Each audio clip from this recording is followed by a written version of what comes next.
Hello everybody, this is Frankie here with Vibrant Center for Voice and Movement, and I am going live on Facebook and on Instagram today, so bear with me as I try to juggle two different screens.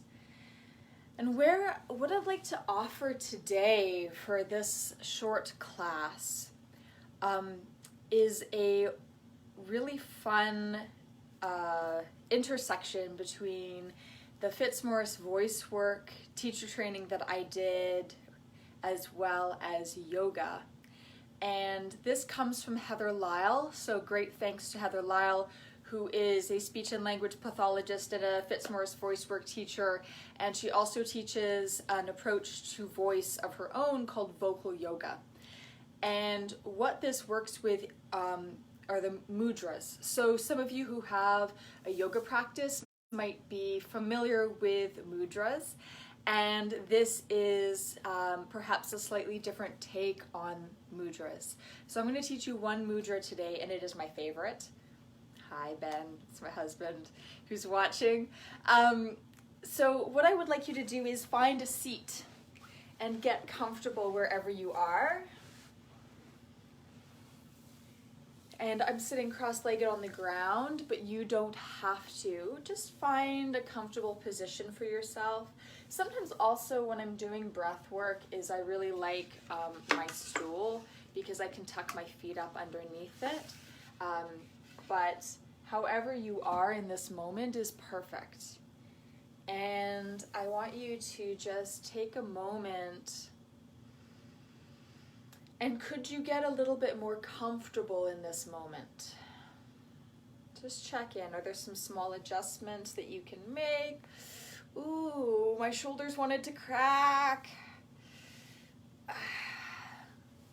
Just so that you're increasing your sense of comfort and security in your body, and you're just taking a moment to check in. I know that sometimes when I'm sitting in front of the computer for a long period of time, I lose connection with my body a little bit, and I'm not always aware that I'm propping myself up, or I'm not taking as good care of myself as I could. And so this is a great opportunity just to check in. Are you clenching your belly? Could you let your belly go? Could you let your tongue go? And you can have your eyes closed or your eyes softly open on the floor. I just want you to let your hands rest wherever feels good at this moment, and take a few breaths here. Just notice what you feel. What's the sensation of your inhalation?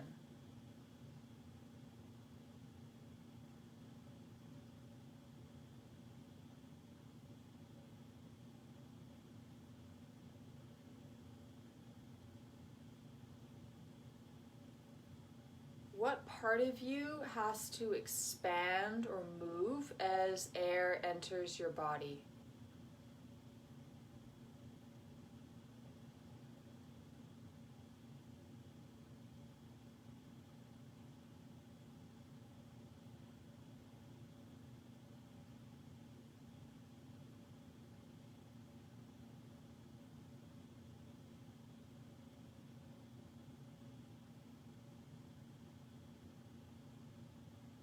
Some of you might feel it in your belly.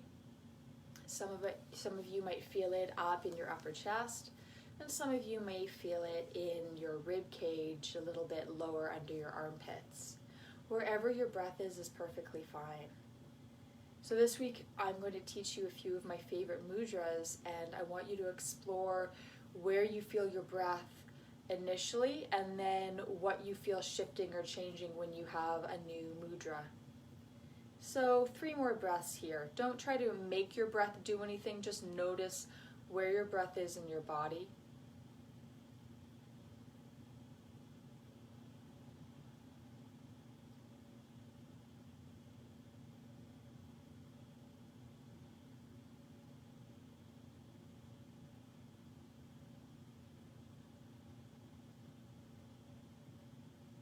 And now I'm going to show you my favorite mudra. So what I want you to do is I want you to bring your index finger and your thumb together and let them touch relatively near the tip, though they don't have to be exactly on the tips, but let them touch, and let them touch firmly enough that you can feel that.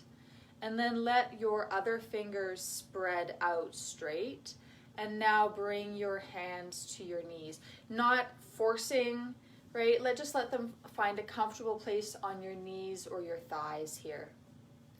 And now, same thing, have a soft gaze in front of you on the carpet, or close your eyes and notice where you feel your breath.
And let that go in 3,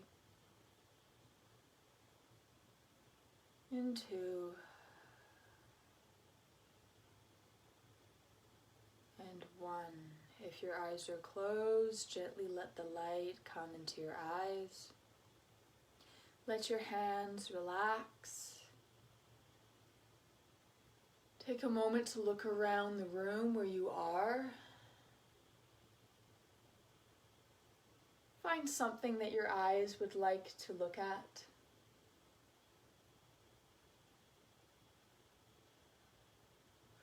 Take a stretch and a yawn.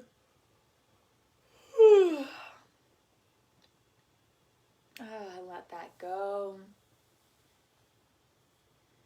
So the effect, and I'm speaking not from the yoga tradition perspective, but perhaps a little bit from a Western perspective, a voice teacher perspective, an occupational therapist perspective.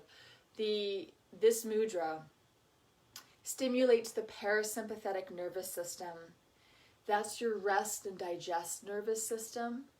And what I experienced, so when Heather Lyle taught it to me, she took the group through the doing and just noticing where your breath shifted, and then she told us what the impact of the mudra was. And what I experienced was an overwhelming sense of calm and also a bigger breath.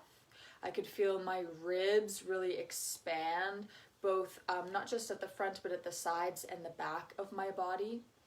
And this mudra is associated not just with a parasympathetic nervous system response, but a larger breath, a larger, deeper breath. So for me, I feel my breath drop in my body into this area.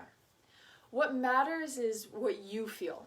So the explanation of what this mudra is should not preempt your own personal experience ever.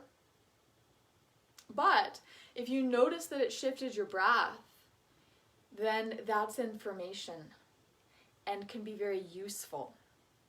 I use these mudras to teach about lung capacity, to teach about rib swing, to teach that there is more to our breath than just a belly breath where the ribs are held tight, or just the front of our bodies and leaving the back uninvolved in the breath and the sides of the body uninvolved in the breath.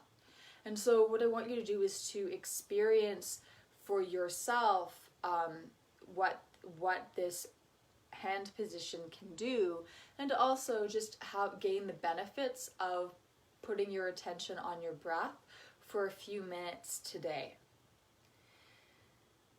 I think that that's enough to leave it on. So I invite you to experiment with this mudra throughout the day, bringing your index finger and thumb together, letting your fingers be straight, and resting your hands on your thighs out towards your knees, and noticing what impact that might have on your nervous system, on your breath, and your experience. Now more than ever, breath, cardiovascular health, and a balanced nervous system are incredibly important. And so they're making up more and more of where my emphasis is, especially on these free classes that I'm offering, so that you can move into these at any time of the day or the week, and be able to support yourself and to be able to keep yourselves healthy mentally and physically. So until tomorrow, take care of yourselves and take care of each other, and I will see you all again soon. Bye.